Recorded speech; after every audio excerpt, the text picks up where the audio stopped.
So doctor साहिल, old age, जो लोग बढ़ती उम्र में हैं, ऑलरेडी ओल्ड हैं, उनके दांत काफी वीक हो गए, कुछ लोगों के तो काफी कम दांत ही बचे होते हैं, उनके लिए क्या स्पेसिफिक केयर है? प्राइमरली ऐसा कि बहुत कम दांत बचे हैं या बहुत दांत खराब हो गए तो मतलब एक डैमेज हो चुका है। उस डैमेज को रोकने के लिए जो हमें करना है वो है गम मसाज। एक ऐसा घरेलू नुस्खा जिससे आप अपने दांतों को, अपने मसूड़ों को लंबी उम्र तक बचा के रख सकते हैं। सो गम मसाज बोले तो मसूड़ों की मसाज, जिसके लिए हमें कोई टूल चाहिए कि हम घर पे उंगली से कर सकते हैं? आपकी उंगली बहुत है उस चीज के लिए। करना बड़ा आसान है कि सुबह नॉर्मल ब्रश करें, कुल्ला करें, करने के बाद you can apply some amount of desi ghee, जो लगभग हर एक इंडियन हाउस होल्ड में मिल जाएगा। वो नहीं भी होता तो बहुत कम मात्रा में वैसलीन ले सकते हैं और आराम से जब भी आपको टाइम मिले 5-10 मिनट के लिए अपने मसूड़ों को अंदर बाहर। So any petroleum jelly जो वैसलीन हम मार्केट से खरीदते हैं, safe to put inside the mouth? In a very small quantity it is very much safe। और हाँ, उसको करने के बाद आप कुल्ला तो करोगे, है ना, तो उसका कोई नुकसान ऐसा नहीं होगा।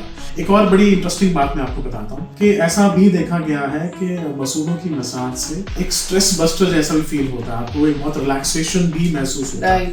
तो ये डुअल फायदे हैं इस चीज के। Any age group can do this? Any age group should do it actually। And should this be done सुबह शाम क्या दिन में एक बार is enough? कभी भी आपको समय मिले आप उस समय करें। Okay। हाँ। एक बहुत इंपॉर्टेंट क्वेश्चन है जो लोग पूछते हैं या जानना चाहते हैं कि क्या सिर्फ सुबह शाम ब्रश करना काफी है, या जैसे अभी आपने बता दिया कि gum massage, is that all enough for oral health care? It's not enough at all. इसमें प्रॉब्लम ये है कि सुबह शाम ब्रश करने का मतलब है सुबह शाम घर को साफ किया, सारा दिन गंदा रखा, तो डैमेज होगा ही होगा। आपको कुछ भी खाने के बाद कुल्ला करना ही करना है।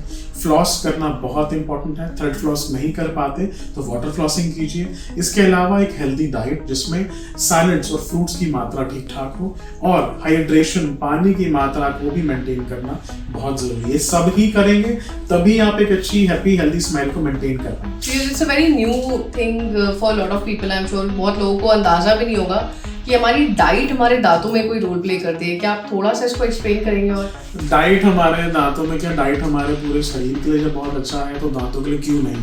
और दूसरा, उसका कुछ भी आप खा रहे हैं, कुछ भी सेवन कर रहे हैं, शुरुआत तो यहीं से ही। अगर आप यहीं से ही मतलब बहुत अनहेल्दी चीजों का सेवन अगर हमारे मुंह से ही हो रहा है तो पहला नुकसान यही है। दूसरा नुकसान पेट में है। तीसरा नुकसान आपको अपने पूरे शरीर में नजर आएगा। इसलिए एक अच्छी हेल्दी डाइट आपके दांतों को भी अच्छा रखती है। और एक बड़ा इंटरेस्टिंग मैं बात आपको बताता हूँ कि आयुर्वेद में कहते हैं कि जो आंत के लिए सही है वही दांत के लिए सही है। ओह वाह। तो ये बड़ा इंटरेस्टिंग सी बात है। सो जो डे टू डे हमारा इंडियन खाना है, स्पाइसेस है, हल्दी है, मिर्च है, और आजकल तो न्यू मॉडर्न फूड में मेयोनीज है, केचप्स है, कोक है, आइस टीज है, सबसे वर्स्ट क्या चीज है जो हम डे टू डे लाइफ में अपने दांतों के लिए कर रहे हैं? What we are eating and we should avoid. जो भी चीज चिपकने वाली हो उसको आप ऑयली चीजें ज्यादा कह सकते हैं। स्टिकी चीज जैसे एक्लेयर टॉफी जैसे खाते बड़ी स्टिकी है, करेक्ट, ठीक है, या फिर वेफर्स हैं जो फंसते हैं कहीं ना कहीं, बड़ा आसानी से चबाया जा सकता है। ये सारी चीजें नुकसानदायक है। इसी के साथ हमें बता दीजिए कि बेस्ट क्या है, ऐसे 2-3 चीजें कौन सी है जो डे टू डे लाइफ में जरूर खानी चाहिए? जितना रस्टिक आपका डाइट हो, जितना प्लेट आपका कलरफुल हो, उतना अच्छा। कलरफुल का अर्थ ये नहीं है कि आपने पिज्जा खाया और उसमें बहुत सारे टॉपिंग्स हैं, that is not right at all. आपकी डाइट में कलरफुल का अर्थ है कि उसके अंदर आपका प्रोटीन इंटेक होना चाहिए ठीक ठाक। सैलड बहुत जरूरी है। जिस प्रकार से रस्टिक डाइट पहले हुआ करती थी उसी डाइट को आप आज भी फॉलो करेंगे तो आपके दांत बहुत अच्छे रहेंगे।